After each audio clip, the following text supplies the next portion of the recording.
Hi everybody, today I'll show you how to change background color of Instagram story. So let's begin. So as you can see here that we are inside our Instagram profile. So to add the story, what we have to do, we have to tap on the plus icon here, and here you can simply take a picture. As you can see at the top right side, we have these three dots, so we have to tap on that, and here we have to tap on the draw.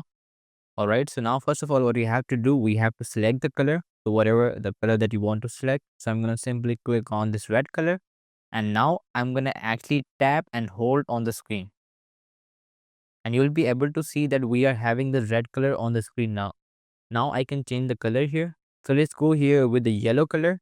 What you have to do, again, you have to tap and hold on the screen. Now you're going to have the yellow color.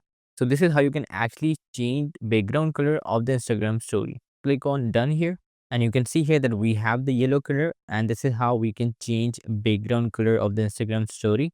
So if you really find this video useful, hit the like button and subscribe the channel.